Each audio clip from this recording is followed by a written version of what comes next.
निर्जला एकादशी की लोक कथा। एक बार एक आदमी की नई नई शादी हुई थी। उसकी पत्नी अपने मायके गई हुई थी और वह तैयार होकर अपनी पत्नी को लेने अपने ससुराल जा रहा था। रास्ते में उसने एक गाय को तालाब की ओर जाते हुए देखा।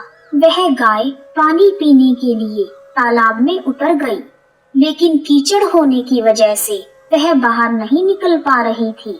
गाय ने जब उस आदमी को वहां से गुजरते हुए देखा तो वह उससे मदद मांगने लगी, पर आदमी ने कहा, मैंने नए वस्त्र पहने हुए हैं, मैं अपने ससुराल जा रहा हूँ।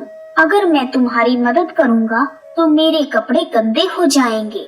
उसकी बात सुनकर गौ माता उदास हो गई और वह कीचड़ में धंसती जा रही थी। तब गाय ने उस आदमी को श्राप दिया कि अब से 8 पहर बाद तू गधा बन जाएगा। यह सुनकर वह आदमी डर गया और अपनी भूल के लिए गौ माता से माफी मांगने गया, लेकिन तब तक बहुत देर हो चुकी थी।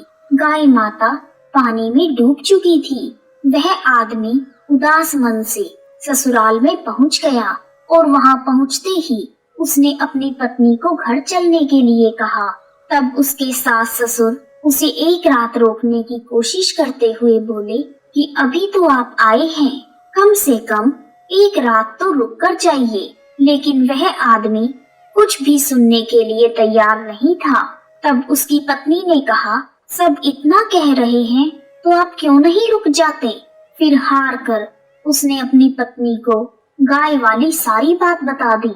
यह सुनकर उसकी पत्नी उसी समय अपने पति के साथ घर वापस आ गई। अब वह आदमी गधा बनकर पूरे दिन घर में पड़ा रहता। पत्नी को भी कुछ समझ नहीं आ रहा था कि वह कहाँ जाए, किससे मदद मांगे। कुछ दिनों बाद खाने के लाले पड़ गए। तब गधा बने उस आदमी ने अपनी पत्नी से कहा कि मुझे ले जाकर बाहर मजदूरी करो, जिससे घर में खाने पीने का सामान आ सके। पति की बात मानकर वह औरत गधे को लेकर बाहर काम ढूंढने निकल पड़ी। उनके नगर का राजा अपने महल के बाहर यात्रियों के लिए कुआं खुदवा रहा था। कुएं से निकली हुई मिट्टी को दूर फेंकने की मजदूरी का काम उस औरत को मिल गया, लेकिन वह औरत मिट्टी अपने सिर पर रखकर ही फेंकने के लिए जाती। यह देखकर वहां काम करने वाले लोगों ने कहा, तुम्हारे पास तो गधा है, फिर तुम यह मिट्टी अपने सिर पर रखकर क्यों फेंकने जाती हो? तुम यह मिट्टी गधे की पीठ पर लाद कर क्यों नहीं ले जाती? यह सुनकर वह औरत उनके सवालों का जवाब दिए बिना ही निकल जाती और अपना काम करती रहती। वहाँ का राजा भी अपने आंगन से कुएं के काम को देखता था और उसे भी यह सब अजीब लगता। इसी प्रकार कुछ दिन बीत गए। जब राजा की उत्सुकता बहुत बढ़ गई तो उसने एक दिन अपने सैनिकों को उस औरत को बुलाने के लिए भेजा। जब वह औरत राजा के दरबार में आई तो राजा ने उस औरत से पूछा, मैं तुम्हें रोज देखता हूँ, तुम कभी भी गधे को मिट्टी उठाने के लिए इस्तेमाल नहीं करती। यह देखकर मुझे बड़ी हैरानी होती है। तब उस औरत ने कहा, यह गधा नहीं, मेरे पति हैं। फिर उसने गाय वाली पूरी बात राजा को बता दी। राजा ने अपने नगर में विद्वान पंडितों को बुलाकर इसका उपाय पूछा। तब एक पंडित ने बताया, यदि कोई अपनी 1008 एकादशियों का फल इसे दे दे तो यह आदमी अपने असली रूप में आ जाएगा।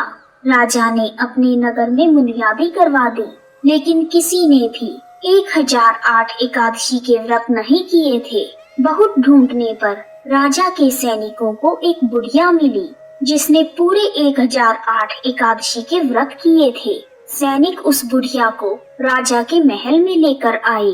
राजा ने उस बुढ़िया से कहा, यदि तुम इस गधे को अपनी 1008 एकादशी का फल दे दो तो मैं तुम्हें खूब धन दूंगा।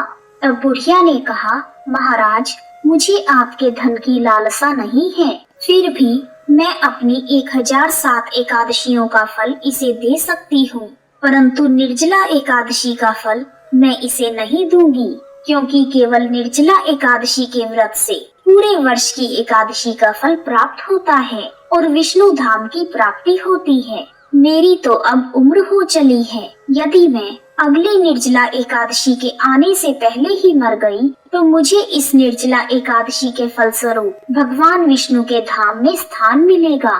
इतना कहकर उस बुढ़िया ने 1007 एकादशी का फल उस गधे को दे दिया, जिसके परिणाम स्वरूप वह अपने असली रूप में आ गया।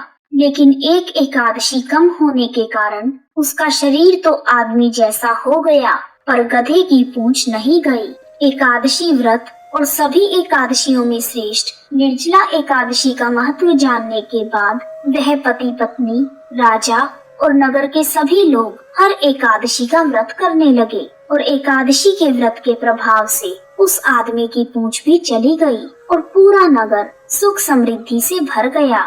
बोलो विष्णु भगवान की जय, एकादशी मैया की जय। यदि आपको वीडियो पसंद आया है तो कमेंट बॉक्स में ओम नमो भगवते वासुदेवाय नमः लिखना ना भूलें। आप सभी का हार्दिक धन्यवाद। श्री कृष्ण गोविंद हरि मुरारी, हे नाथ नारायण वासुदेवा।